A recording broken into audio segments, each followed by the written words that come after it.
গত ভিডিওতে বলছিলাম যে আমরা মায়ের খাচ্ছি ইন্ডিয়ার কাছে, এইবার পাল্টা মায়ের দেওয়া হবে। এই মায়ের এমন তীব্র হবে যে ইন্ডিয়া হাঙ্কের পায়ের কাছে বৈশা কুত্তার মতো কুই কুই করবে। ফ্যাসিস্ট কাতাল রানীকে সর্বতভাবে সমর্থন দিয়া টিকে রাখার কাফফারা যেন কড়ায় গন্ডায় ভারত দেয়। তার আগে আমরা কয়টা জিনিস দেখে নিই, তাইলে বুঝবেন হামগেরের সর খাওয়ার বদলে থাপ্পড়টা আমরা কিভাবে দিতে পারবো। আওয়ামী লীগ তো একটা বাংলাদেশের দল, তাই না? বাংলাদেশের রাজনীতি করে, বাংলাদেশের মানুষের জন্য রাজনীতি করে, তাই না? বাংলাদেশের লাভ কিসে? যদি আমরা বেচতে পারি কারো কাছে, তাই না?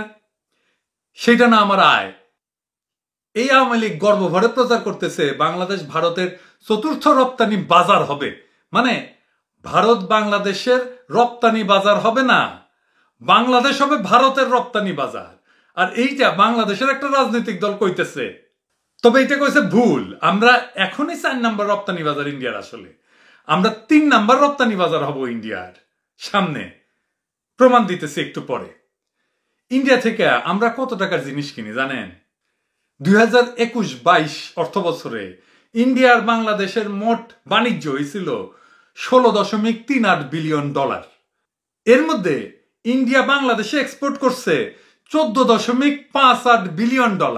16-র মধ্যে 14ই ইন্ডিয়া এক্সপোর্ট করছে, আর বাংলাদেশ কত এক্সপোর্ট করছে? $1.8 বিলিয়ন, 2 বিলিয়নও না।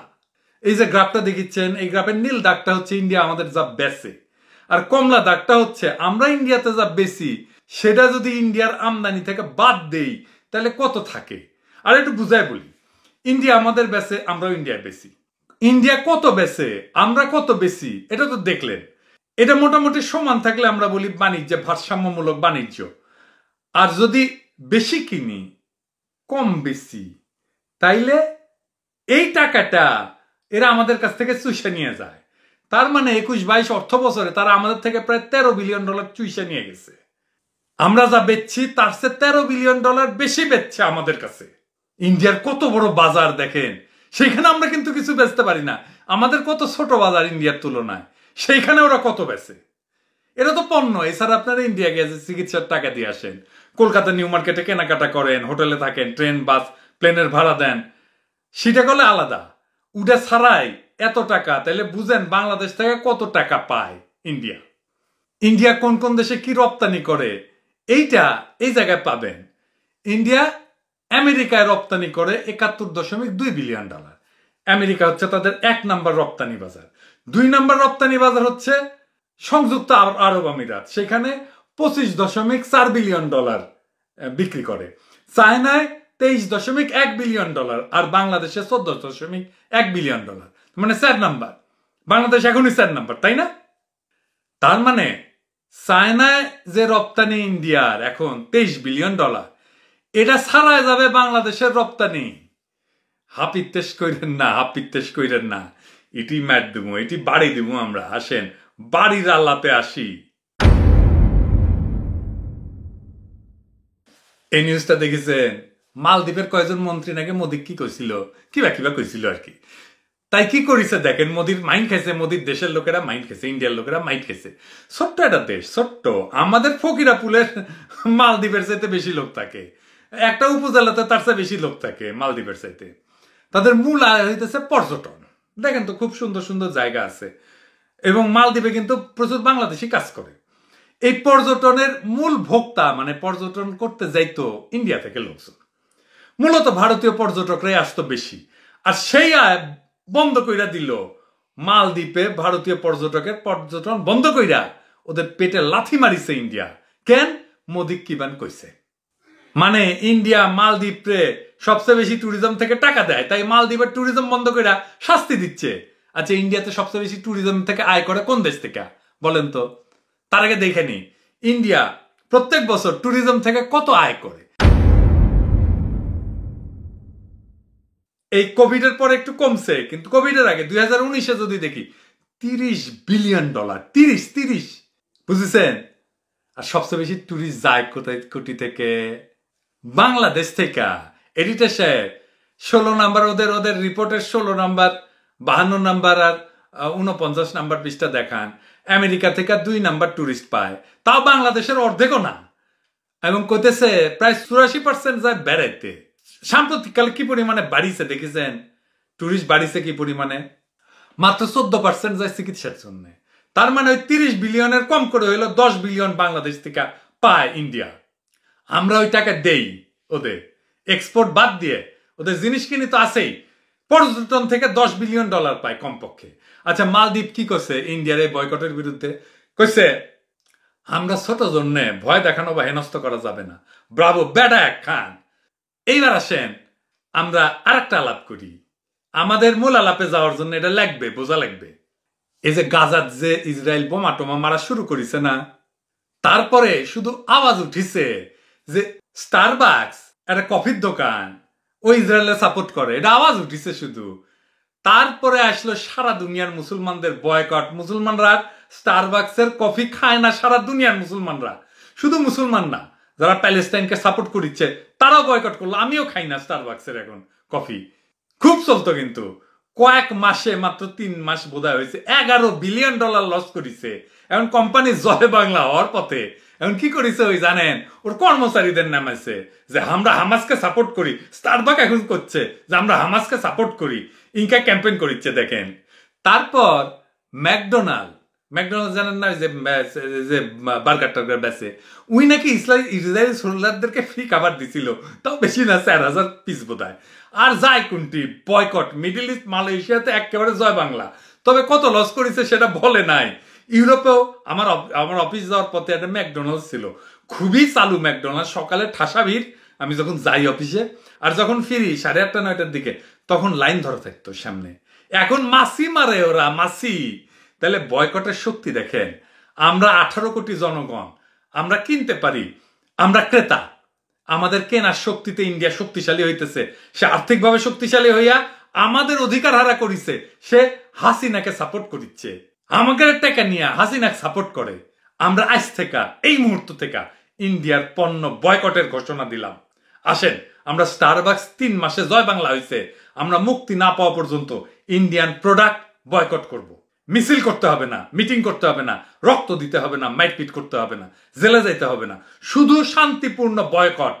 ইন্ডিয়া ইনকাম ম্যাঙ্কিসিপায় পড়বি যে খালি আওয়াও করবি, কবে না পারবি না যে মুসলমান প্রধান বাংলাদেশ, হিন্দু প্রধান ইন্ডিয়া বয়কট করেছে। বয়কটের ডাক দিছে এক বাংলাদেশি হিন্দু ব্রাহ্মণ। মাঙ্কিসিপা কারে কয়? ইন্ডিয়াত যাবেন না, চিকিৎসা করতে হলে ব্যাংকক সিঙ্গাপুর যান, বেড়াবার যাবেন না, বেড়ানোর মেলা জায়গা আছে, ভুটান যান, আপনি নেপাল যান, শ্রীলঙ্কা যান, শ্রীলঙ্কা খুব ভালো দেশ, যে ঘুরে আসে মজা পাবেন, টাকা পয়সাও কম খরচ হবে। আমরা এমন ব্যবস্থা করব, যদি ইন্ডিয়া যান এমন ব্যবস্থা করব যে গণঘৃণা যেন আপনার উপরে পতিত হয়। আবার কয়েন না আমি আজমির শরীফ যাবো, বাংলাদেশ স্বাধীন হোক তখন 2 বার যান। আমি একটা জরিপ চালাইছিলাম যে ইন্ডিয়ান প্রোডাক্ট কি কি, তো আমার ক্ষুদ্র ভ্রাতার ভগিনীরা কয় যে দাদা কি নাই সেটা কন। তারপরেও আসেন আমরা ইন্ডিয়ান প্রোডাক্ট কি কি সেটা একটু দেখে নিই। আজকে সবকিছু দেখাবো না, কিছু দেখাবো। আমরা ধাপে ধাপে ইন্ডিয়ান প্রোডাক্ট গুলো দেখাবো। ডাবর কোম্পানি, এই যে ডাবর কোম্পানি যা যা আছে সবগুলো ইন্ডিয়ান। ভাটিকা আছে, চবনপ্রাশ আছে, ভিট আছে, হ্যাঁ এটা ইন্ডিয়ান কোম্পানি। হিমালয়া এটা ইন্ডিয়ান কোম্পানি। ইন্ডিয়া থেকে যে কোলগেট আছে না, এটা কোলগেট মাল্টিন্যাশনাল প্রোডাক্ট, কিন্তু এটা ইন্ডিয়া বানানো, মেড ইন ইন্ডিয়া লেখা থাকলে ওটা নিবেন না। মেসোয়াক আছে না toothpaste, Dabur red active toothpaste, এইগুলা ইন্ডিয়ান টুথপেস্ট, এগুলো কিনবেন না। আর এই যে জাটাক সেট ওয়েট, এগুলো কিনবেন না, এগুলো ইন্ডিয়ান। এই যে নটরাজ পেন্সিল, এটা কিনবেন না, এটা ইন্ডিয়ান। এশিয়ান পেন্ট, ফেভিকল, এটা কিনবেন না, বিকল্প অনেক রং আছে, যে জিগাবেন ইন্ডিয়া ছাড়া কি আছে। রেমন্ড কাপড় চোপড়ের ব্র্যান্ড, কাপড় চোপড়, এটা দিয়ে কোনো জিনিস বানাবেন না, এটা দিয়ে কোনো জিনিস বানাবেন না। এটা দিয়ে বানাইলে গেলে পাবলিকে, আমার ক্ষুদ্র ভ্রাতার ভগিনীরা গেলে প্যান্ট খুলে ফেলবে, খেয়াল রাখেন, খুব খেয়াল। গোদরেজ, আমুল, এগুলোর যা যা আছে পণ্য কোনোটা কিনবেন না। এই যে সিমেন্ট, বিড়লা আল্ট্রাটেক সিমেন্ট কিনবেন না, বিড়লার সব পণ্য এটা ইন্ডিয়ান পণ্য, আমাদের দেশি সিমেন্ট কিনবেন। উজালা এটা কিনবেন না, এটা ইন্ডিয়ান প্রোডাক্ট। দোকানে যায় পেঁয়াজ রসুন ডাল কেনার সময় ইন্ডিয়ান কিনা এটা জিজ্ঞেস করে নেবেন, ইন্ডিয়ান হইলে ওটা কিনবেন না। এই যে সফলা গোল্ড, সয়াবিন তেল, ডালডা, বনস্পতি, এগুলো সব ইন্ডিয়ান, এগুলো কিনবেন না। প্যারাসুট নারকেল তেল, এটা ইন্ডিয়ান, এটা কিনবেন না। হিরো অ্যাটলাস এগুলো ইন্ডিয়ান সাইকেল, মোটরসাইকেল, এগুলো মোটরসাইকেলের পার্টস, এগুলো কিনবেন না। বাংলাদেশি কোম্পানির আছে, আপনি ওয়ালটনের মোটরসাইকেল কেনেন, এগুলো কিনবেন না। যা কিনে ফেলছেন খিলছেন, এখন হয় বেচে দেন অথবা এটা নষ্ট হইলে আর নতুন কিনবেন না। হকিন্স, প্রেস্টিজ, প্রেসার কুকার, এগুলো কিনবেন না, এগুলো ইন্ডিয়ান। এই যে গ্রিটিংস কার্ড আছে না, আর্চিস গ্রিটিংস কার্ড, এটা কিনবেন না, এগুলো ইন্ডিয়ান। এই যে অরবিন্দ, এই যে রেড অ্যান্ড টেইলার, এগুলো শার্ট প্যান্টের সুটের কাপড়, এগুলো কিনবেন না। ইন্ডিয়ান পত্রিকা, বই, যেমন ধরেন সানন্দা, আনন্দলোক, স্টার ডাস্ট, যেগুলো ভারতীয় বিনোদন ম্যাগাজিন, এগুলো কিনবেন না। এবং ভারতীয় বই, আজিজ সুপার মার্কেটে, বাতি ঘরে প্রচুর ভারতীয় বই ডিসপ্লেতে থাকে এবং বিক্রি করে। আপনারা এটা বিক্রি করবেন না, ডিসপ্লে থেকে তুলে ফেলেন, সরায় ফেলেন। আমি বলতেছি সরায় ফেলেন, এগুলো রাখবেন না। আমি 1 মাস পরে খোঁজ নেব, যদি আপনাদের ডিসপ্লেতে থাকে আপনাদের কলে খবর আছে।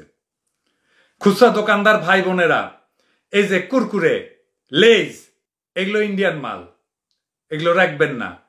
খুচরা দোকানদার ভাইয়েরা ডিলারকে মাল ফিরাই নিয়ে যেতে বলবেন। ইন্ডিয়ান শাড়ি, জামা, সালোয়ার কামিজ, কোনো কিছু কিনবেন না, স্টকেও রাখবেন না। ভারতীয় টিভি চ্যানেল স্টার প্লাস, জি, সাহারা, সমস্ত ভারতীয় টিভি চ্যানেল বন্ধ করে দিবেন। এগুলো প্যারেন্টাল রক দিয়ে রাখবেন এবং নিজেও দেখবেন না। আমার সেক্টরে আসি, এই যে সান ফার্মা, এটা ইন্ডিয়ান কোম্পানি, এর কোনো ওষুধ কিনবেন না।